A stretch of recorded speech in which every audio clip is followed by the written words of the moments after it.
noite, boa noite.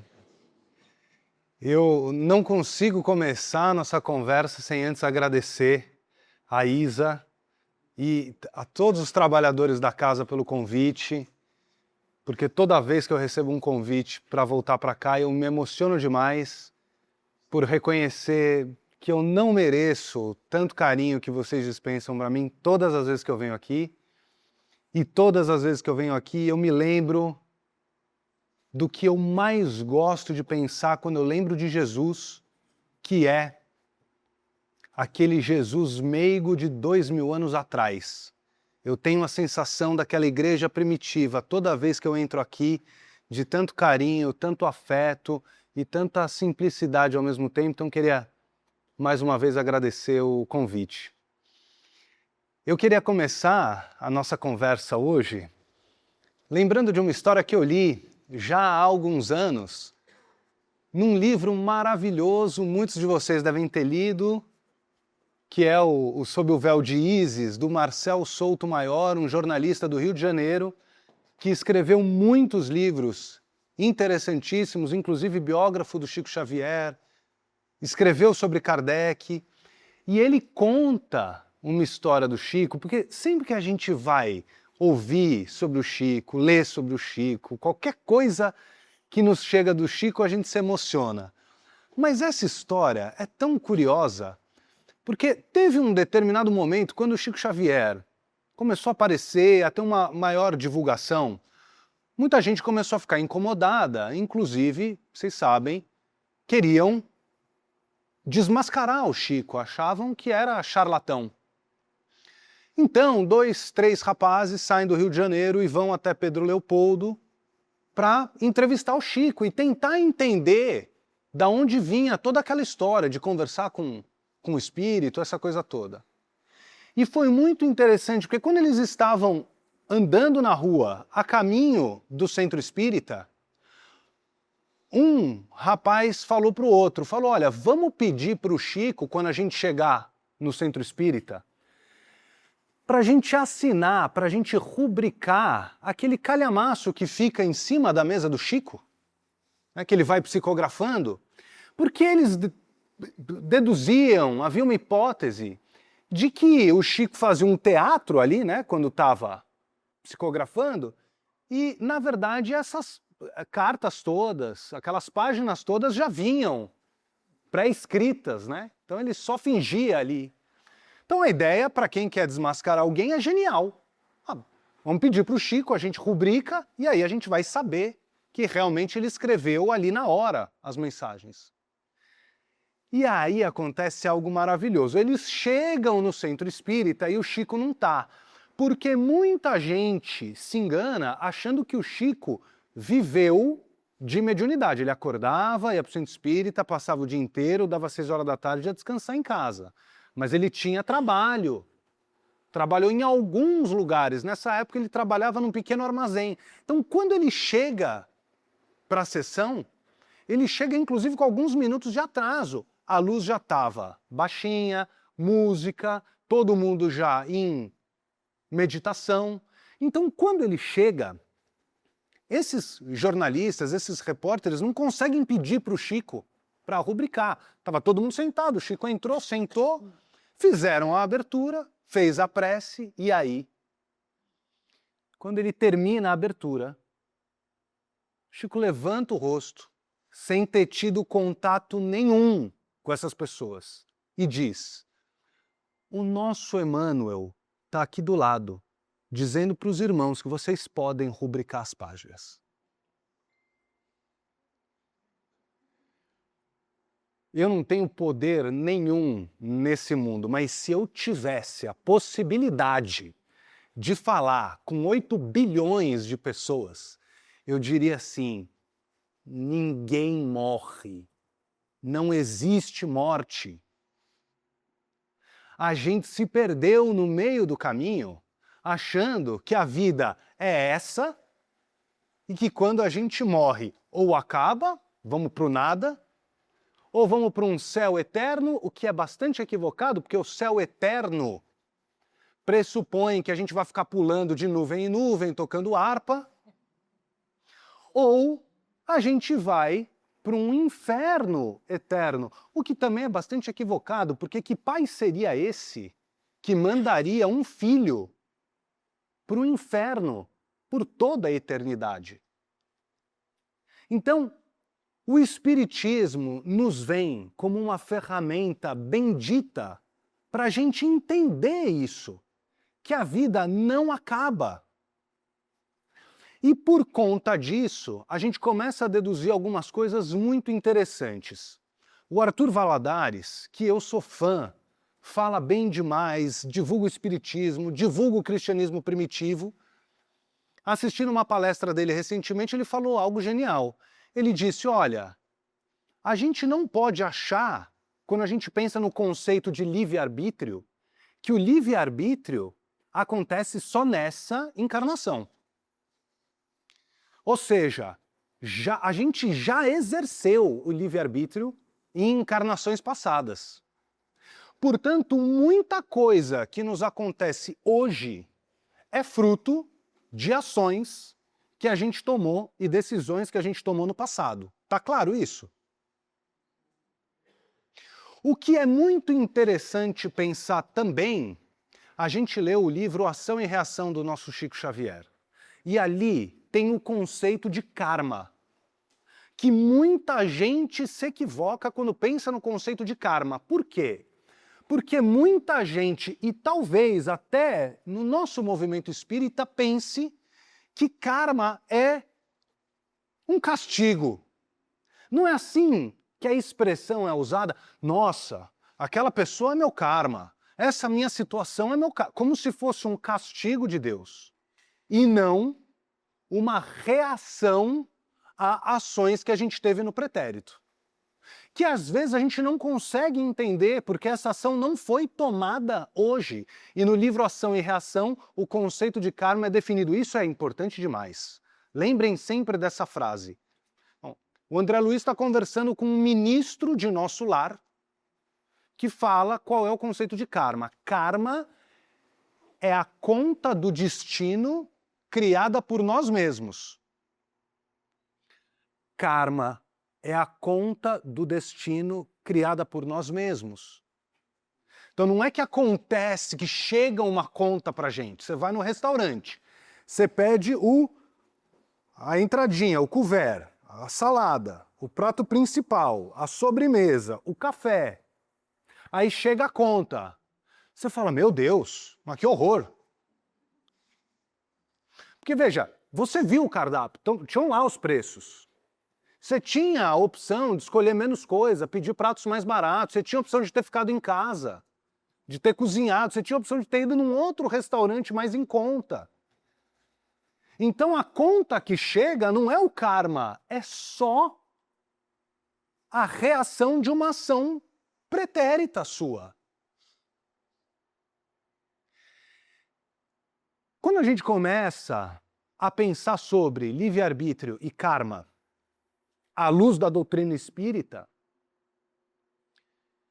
a gente começa a pensar um pouco mais sobre a nossa vida e as dificuldades que todos nós temos. Todos nós temos.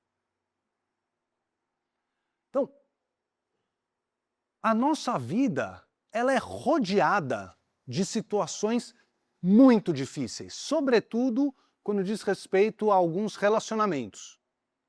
Na família, por exemplo, as pessoas me procuram dizendo minha relação com a minha mãe, minha relação com meu pai, eu não falo com meu irmão. Isso é a coisa mais comum de se ouvir.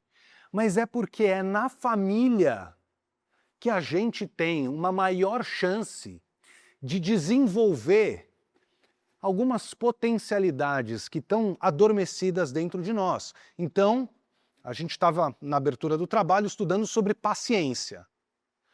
Que maneira melhor de você desenvolver a paciência do que você nascer num lar onde os teus filhos perguntam 1000 vezes a mesma coisa? Você tem que explicar. Que mãe nunca disse isso, né? Não, eu explico 1000 vezes a mesma coisa.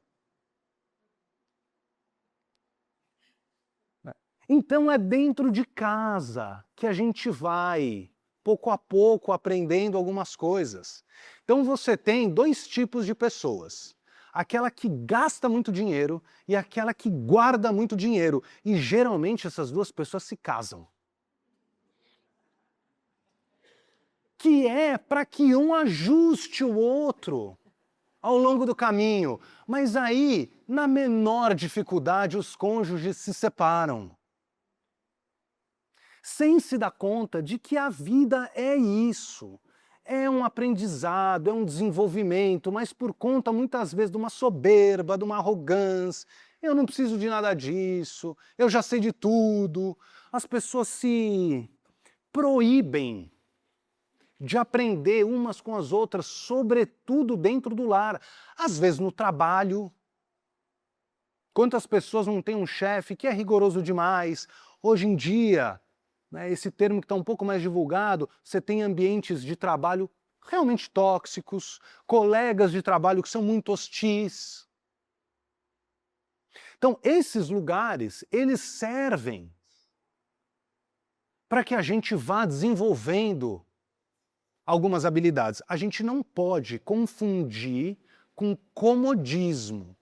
E aqui é perigoso, porque tem muita gente que acaba se vitimizando do tipo, eu nasci nesse lugar, eu trabalho nesse lugar, a minha vida é muito ruim e é aqui que eu tenho que estar e esse é meu karma. Veja só, nada nos impede de buscar um tipo de melhora, um tipo de progresso.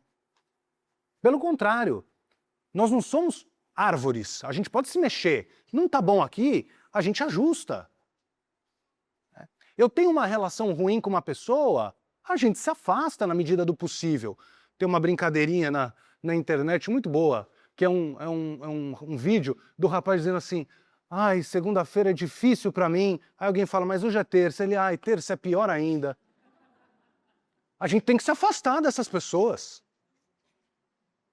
Se afastar de gente assim. Agora, veja só. O Haroldo Dutra Dias, ele conta uma história que eu adoro e serve para a gente refletir. Eu vou contar a minha maneira, mas basicamente é um sujeito que chega num posto de gasolina para abastecer e quando ele para o carro, ele desce e tem um cachorro deitado no chão, uivando de dor, latindo, berrando, uivando de dor. E os frentistas todos ali, normais.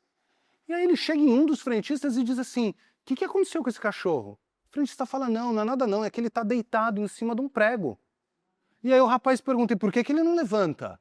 E o frentista diz, porque está doendo o suficiente para ele uivar de dor, mas não o suficiente para ele levantar. Então veja só, a gente precisa fazer uma reflexão das nossas dores e entender até onde nós vamos tolerar as dores, porque não é tudo, mas em muitas coisas na nossa vida a gente tem o que a gente tolera.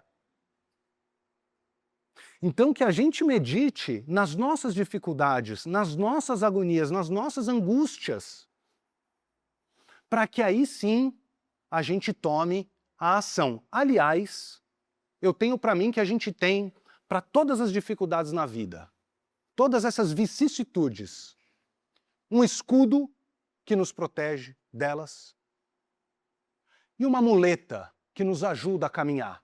É a prece e a ação. Sobre a prece, aliás, o Haroldo Dutra diz um negócio maravilhoso. Ele diz que o Chico ensinava que para cada 1 minuto de oração, 1 hora de trabalho. Por quê? Porque senão a gente passa um dia inteiro orando, rezando, pedindo, mas a gente não se coloca na ação. Então, que a gente tenha bons pensamentos, que a gente ore, mas principalmente que a gente se coloque em movimento. Bom, vocês leram no Livro dos Espíritos, que coisa mais maravilhosa, quando Kardec começa a perguntar para os espíritos sobre a prece. E os espíritos falam algo gigantesco, grandioso.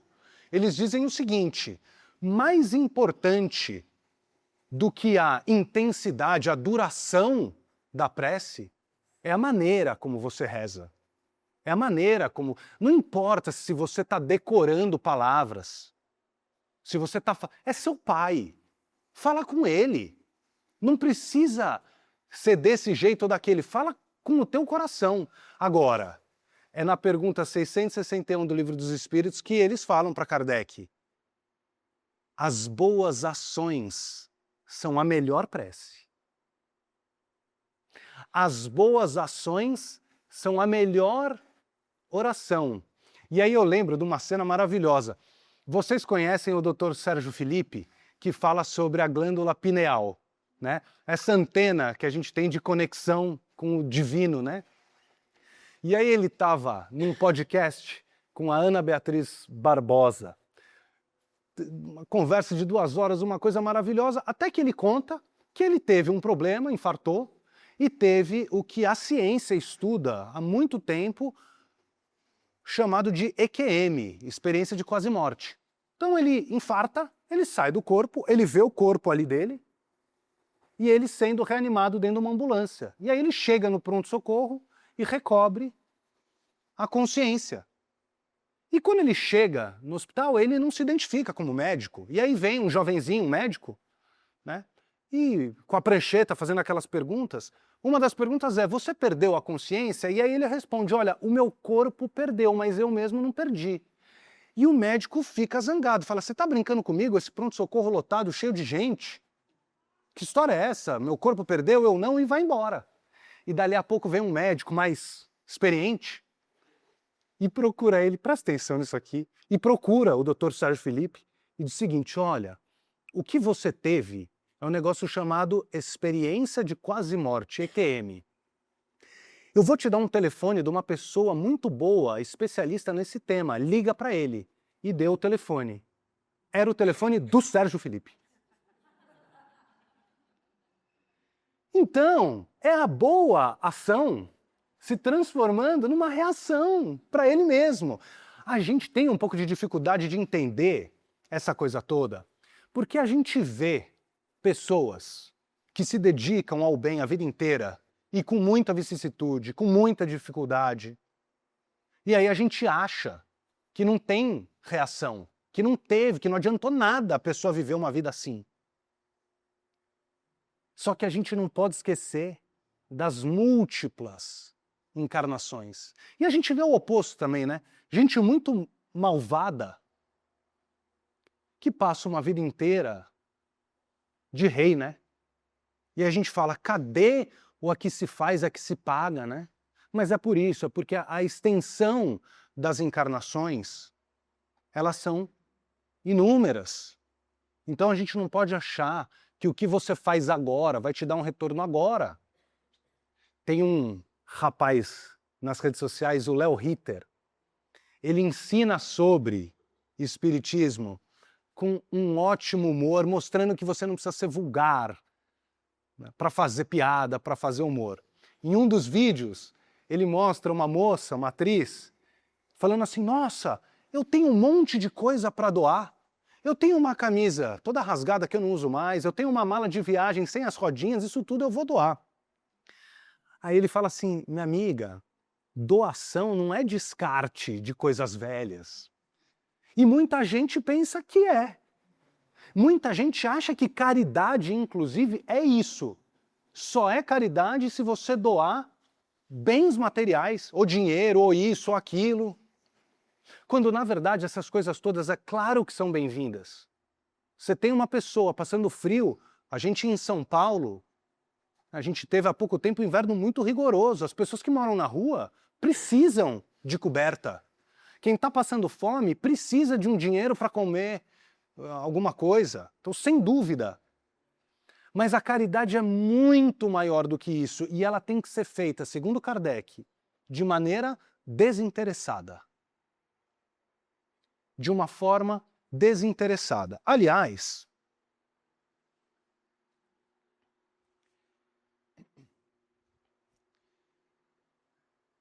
por muito tempo,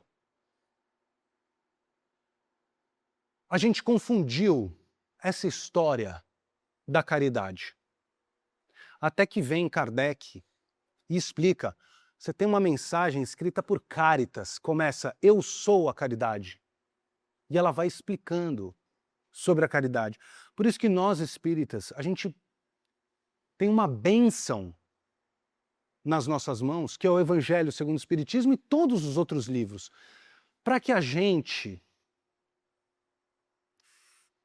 vá temperando no nosso coração todas essas coisas que a gente precisa desenvolver, e cada um de nós tem características muito próprias e peculiares que devem ser desenvolvidas. De novo, fruto dessa, mas de muitas outras encarnações. Às vezes a gente traz comportamentos que estão conosco há 10 encarnações. Então, a brincadeira que eu fiz no começo, né, da pessoa que gasta muito dinheiro, gasta. Às vezes essa pessoa é assim há 10 encarnações, há 1000 anos. E aí ela chega numa família que é um pouco mais contida com o dinheiro, que é para ela entender. E aí ela se revolta. Ninguém me entende, essa família. É claro que a gente precisa filtrar essas coisas todas, sem dúvida nenhuma. Porque não é que porque fulano diz isso, ciclano diz aquilo, nós temos que fazer. A gente precisa saber. Por isso que o conhece-te a ti mesmo é tão sublime, porque a partir desse autoconhecimento a gente vê realmente o que é bom e o que não é para nós, para a nossa vida. Agora, o roteiro a gente tem. Não tem uma palestra espírita nesse mundo que não citem a questão que Kardec pergunta: qual o ser mais perfeito que Deus nos ofereceu como modelo e guia? E a resposta é simples: Jesus. A gente já tem o roteiro. O que a gente não pode confundir é o Jesus lá da Galileia, lá de Cafarnaum, doce, meigo, amoroso, pacífico, com o Jesus que a gente vê 2000 anos depois, cheio de rituais. Cheio de rituais. Um Jesus bravo, que se você não rezar 10 Ave Maria e 5 Pai Nosso, não sei não, hein? Então, por exemplo, Jesus tinha um comportamento que para nós hoje, até hoje, pode ser muito esquisito. Ele conversava, segundo a Bíblia, tá? Isso aqui não sou eu que estou falando, isso está na Bíblia. Ele interagia com pecadores. Por pecadores, vocês podem entender o que vocês quiserem. Vocês podem entender como pessoas ruins, maledicentes, malignas. Ele se envolvia com essas pessoas, mas não se confundia com eles. Então, um dia ele conversava com os pecadores, aí passam os invejosos, os fariseus, os escribas, olha lá, nossa, né? Conversando com um pecador, que horror. Aí, Jesus conta uma história, que é a parábola, né? Jesus contava histórias. Por quê? Como é que você ensina uma coisa difícil para uma criança? Você conta uma historinha para ficar mais fácil. Então vai explicar para uma criança de 4, 5 anos o que é uma pessoa de bom caráter. Ah, uma pessoa boa, que faz coisas boas e tal, fica um pouco ambíguo, fica meio... Agora, experimenta virar para essa criança e falar assim, olha, uma pessoa de bom caráter é como se fosse uma criança que está brincando no parquinho e de repente um amiguinho põe a mão no bolso para tirar um brinquedo e cai uma moedinha dele. E não tem ninguém olhando, só você. Não tem ninguém no parquinho. E ele vai embora. Então a pessoa de bom caráter pega a moeda e fala, amigo, você deixou cair.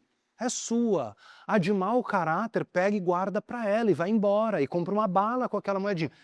Então Jesus explicava através das parábolas para que ficasse mais claro. Por quê? Porque ele sabia que já naquela época, 2000 anos atrás, nós éramos analfabetos do espírito.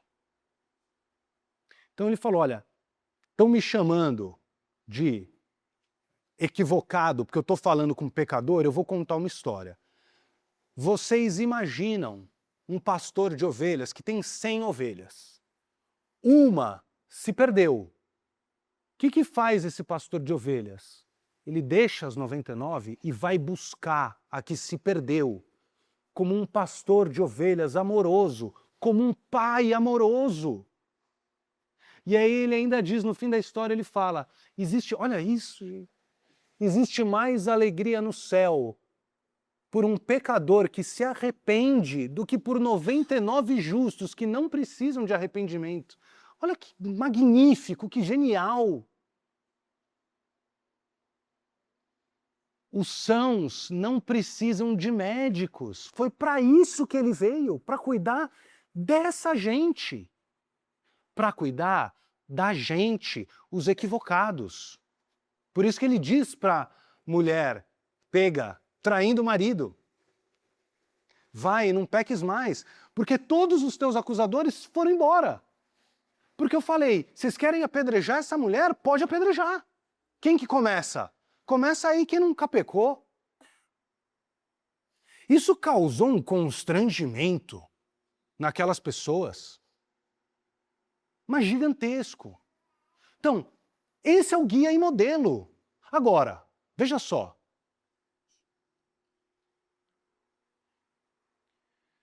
Alguém para esse relógio aí, porque eu queria falar 3 horas. Olha só. Obrigado. Olha só. Eu vou tentar resumir a história.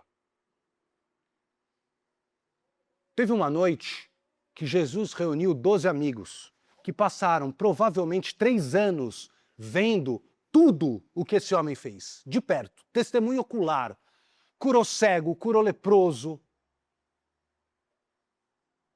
ressuscitou gente.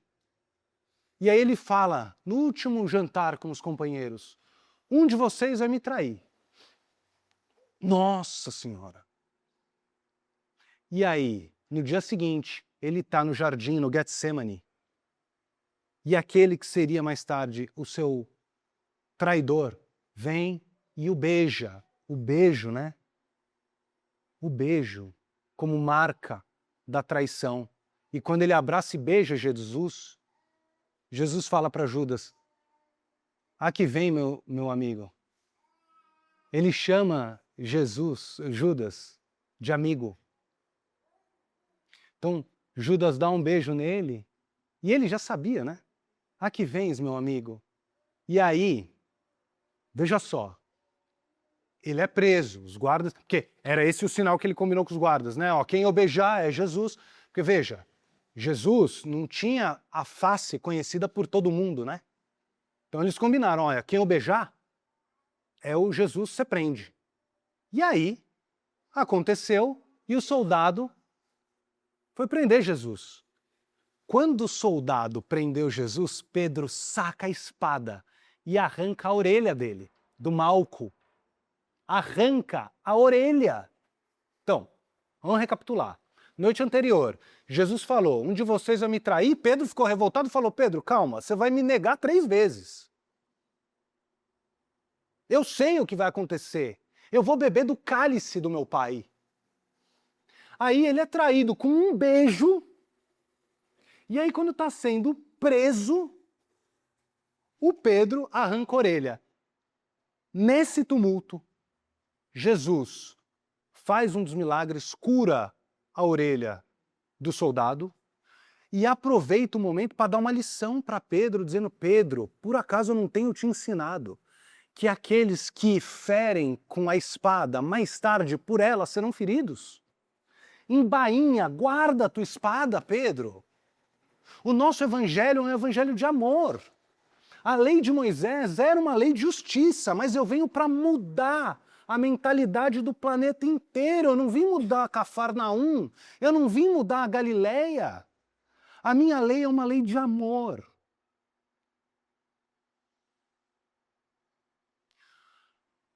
Isso a gente tem que trazer para o nosso dia a dia, a gente tem que viver com Jesus no nosso dia a dia, tirar o Jesus da cruz.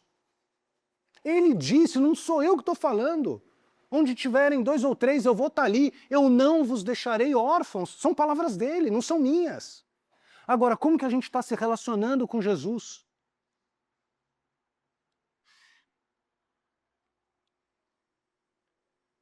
Teve uma vez que ele ia de uma cidade a outra e trouxeram para ele 10 leprosos.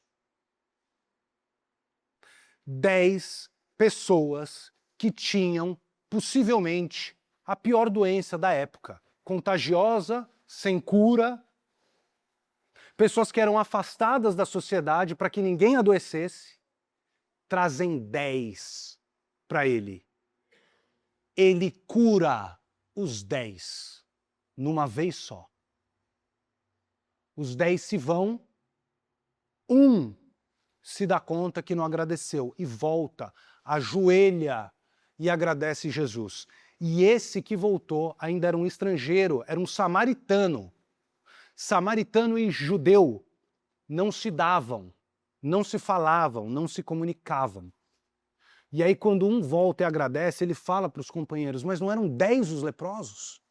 Ensinando para eles, para os apóstolos, sobre a gratidão humana. Sobre sermos realmente gratos pela vida que a gente tem. Por conhecermos Deus. Tem gente que passa uma vida, a gente respeita todas as ideias, mas passar uma vida achando que isso aqui tudo é obra do nada. Passar uma vida, tem gente que passa uma vida inteira, sem fazer uma oração. Independente da religião. Não estou falando para você fazer a minha Ave Maria, mas tem gente que passa uma encarnação inteira, sozinho, aos olhos dele, né? Porque ninguém está sozinho para Deus. Como as 99 ovelhas, como a ovelha que se perdeu, ninguém está perdido para Deus. Agora, passar uma vida inteira, então que a gente seja grato pela nossa vida. Dos 10, um voltou e era samaritano. Samaritano não falava com judeu. Vocês lembram? Jesus um dia vai num poço descansar. O poço de Jacó. E aí ele está sentado lá na Samaria, né, os samaritanos eram da Samaria, e vem uma mulher. E ela joga o balde para pegar a água. E aí Jesus olha para a mulher docemente e fala, mulher, ele chama de mulher porque era uma maneira muito respeitosa de você tratar uma pessoa. Por isso que na cruz ele fala para Maria, mulher, eis aí o teu filho, que é uma maneira de muito respeito. Mulher, você pode me dar um pouco dessa água? A mulher se espanta, fala assim, como assim você judeu e eu samaritana? Você quer conversar comigo? Você não sabe que os judeus e os samaritanos, historicamente, eles tinham tido um problema. Por isso que eles se separaram. Você não sabe que a gente não pode conversar? E aí ele fala em outras palavras, olha, se você soubesse quem é que está te pedindo água, era você que me pediria. Porque essa água que você vai beber, ela vai voltar a ser necessária. Você vai ter sede mais tarde. Qualquer um que beber dessa água mais tarde vai voltar a ter sede. Mas a água que eu tenho mata a sede para sempre. E a mulher se espanta. E ela fala assim, mas você não tem nem balde, como é que você vai me dar uma água? Aí Jesus fala, vai chamar o teu marido. E aí ela se entristece e diz, eu não tenho marido. E aí, sondando os segredos mais recônditos dessa mulher, Jesus fala, você disse bem quando você disse que você não tem marido, porque você já teve 5. E esse que você tem hoje não é seu marido. E aí ela percebe que ele era realmente um profeta, que era diferente. E ela fala, sois profeta. Olha o significado desse diálogo todo. Judeu, samaritano que não podia falar um com o outro, que se odiavam. A mulher percebe que ele é um profeta, e aí então ela fala algo maravilhoso, ela pergunta para ele algo que 2000 anos depois tem gente que se faz essa pergunta. Ela diz o seguinte, depois da separação dos judeus e dos samaritanos, os samaritanos dizem que Deus tem que ser adorado aqui na Samaria, Eles tinham um monte lá chamado Monte Gerizim ou Garizim. Agora, os judeus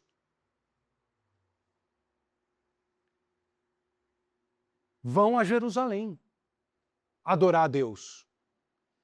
Então ela ficou nessa dúvida, do tipo assim, onde está Deus? Não tem muita gente que pergunta isso. Onde está Deus hoje? Será que ele está no Espiritismo? Será que está no catolicismo? Será que está na Umbanda? Será que está na igreja evangélica? E se os muçulmanos estiverem certos? Tem muita gente que se pergunta isso. E essa mulher samaritana, 2000 anos atrás, ela perguntou isso para Jesus. Ela falou, onde é que a gente tem que adorar a Deus? Aqui, na Samaria ou em Jerusalém? Jesus falou, olha, se aqui ou em Jerusalém, não importa. O que eu sei é que haverá um dia que Deus vai ser adorado em espírito e em verdade, porque Deus é espírito e verdade. Então você quer adorar a Deus, procura o templo que você mais se identifique, essa casa bendita é uma delas. Mas saiba que Ele não está aqui. Ele está em toda parte. E se Ele está em toda parte, adivinha onde Ele está? Dentro de você. Deus não é exclusivista. Deus não está em uma religião, em um centro espírita. Ah, não, eu vou aquele centro espírita é bom. Quer me provocar? Me fala isso. Nossa, eu conheço um centro espírita bom. Deus é espírito e verdade e deve ser adorado em espírito e em verdade. Se você tem alguma dor, se você tem alguma dificuldade, se está passando por alguma dificuldade, eu quero que você saia daqui e passe o maior tempo possível lembrando da frase talvez mais mágica de Jesus, mais sublime, mais divina, quando ele diz, vinde a mim, todos vós que estáis cansados e aflitos, e eu vos aliviarei. Tomai sobre vós o meu jugo e recebei o meu fardo, aprendendo comigo que sou manso e humilde de coração. Leve é meu fardo, suave é meu jugo. Vinde a mim, todos vós. Boa noite.